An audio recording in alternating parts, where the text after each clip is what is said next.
Perkenalkan, nama saya Renaldi Purnama Lestari. Di sini saya ingin menjelaskan tentang topik yang sudah saya pilih dari 15 materi yang sudah dibagikan, yaitu Electronic Commerce, dari matkul pengantar teknologi komunikasi dan informatika. Kelas IF101 PJJ Informatika dari dosen Ibu Insinyur Heni Yulianti MMM.Com, Universitas Cyber Asia. Apa saja yang akan kita bahas? Yang pertama, pengantar e-commerce, jenis-jenis dan model bisnis e-commerce, manfaat tantangan e-commerce, teknologi dan infrastruktur e-commerce, masa depan dan tren e-commerce. Yang pertama, pengantar e-commerce. Apa itu e-commerce dan sejarah dan perkembangan e-commerce? Electronic commerce atau bisa disingkat e-commerce adalah proses jual beli barang atau jasa yang dilakukan melalui media elektronik, terutama internet. Dengan kemajuan teknologi, transaksi tidak lagi terbatas oleh lokasi atau waktu, sehingga memungkinkan pelanggan membeli produk dari mana saja dan kapan saja. Contohnya platform yang terkenal termasuk Tokopedia, Shopee, Amazon, dan eBay. Sejarahnya, e-commerce berkembang sejak tahun 1900-an.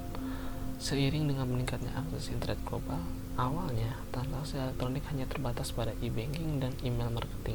Namun, dengan kemajuan teknologi seperti kecerdasan buatan dan big data, pengalaman belanja online kini lebih personal dan interaktif. Oke, kita lanjut ke bab kedua, jenis-jenis dan model bisnis e-commerce. E-commerce memiliki berbagai jenis berdasarkan hubungan antara pembeli dan penjual. Model B2C menghubungkan bisnis dengan pelanggan seperti pada toko online, sementara B2B melibatkan transaksi antar perusahaan.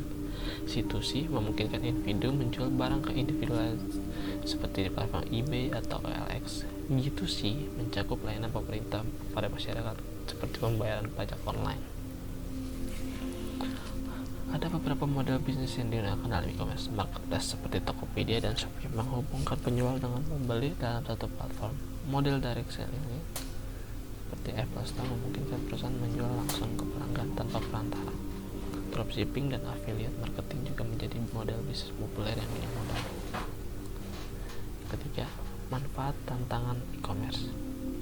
E-commerce memberikan keuntungan bagi bisnis pelanggan dan masyarakat. Bagi bisnis, biaya operasional lebih rendah dan jangkauan pasar lebih luas. Pelanggan mendapatkan kemudahan dalam memilih produk dengan harga bersaing. Selain itu, e-commerce juga mendorong pertumbuhan ekonomi digital dan menciptakan lapangan pekerjaan baru. Tantangan dan kelemahan e-commerce. Meskipun menawarkan banyak manfaat, e-commerce memiliki tantangan seperti keamanan data pelanggan, meningkatnya persaingan bisnis, serta regulasi yang terus berkembang. Banyak pelanggan juga masih ragu terhadap kualitas produk karena tidak bisa melihatnya langsung sebelum membeli. Keberhasilan e-commerce bergantung pada berbagai teknologi pendukung, termasuk sistem payment gateway seperti e-wallet dan kartu kredit. Keamanan juga prioritas menjadi teknologi enkripsi SSL untuk melindungi data pelanggan. Selain itu, AI dan big data juga membantu bisnis mengawasi perilaku pelanggan dan memberikan pengalaman belanja yang lebih personal. Periklanan dan digital marketing. Strategi pemasaran digital sangat penting dalam e-commerce. SEO membantu website muncul di hasil pencarian, sementara Google Ads dan media sosial digunakan untuk menjangkau lebih banyak pelanggan. Iklan berbayar dan viral marketing juga menjadi strategi utama dalam menarik perhatian pelanggan secara efektif. Yang terakhir, masa depan dan tren e-commerce. E-commerce terus berkembang dengan teknologi baru. AI dan chatbot semakin banyak digunakan untuk customer service otomatis. Augmented reality juga membantu pelanggan mencoba produk sebelum membeli, sementara blockchain dan cryptocurrency mulai diadopsi untuk meningkatkan keamanan transaksi. E-commerce telah mengubah cara bisnis dan pelanggan berinteraksi. Dengan berkembangnya teknologi, tantangan dan regulasi dan keamanan data harus diatasi untuk memastikan pertumbuhan yang berkelanjutan.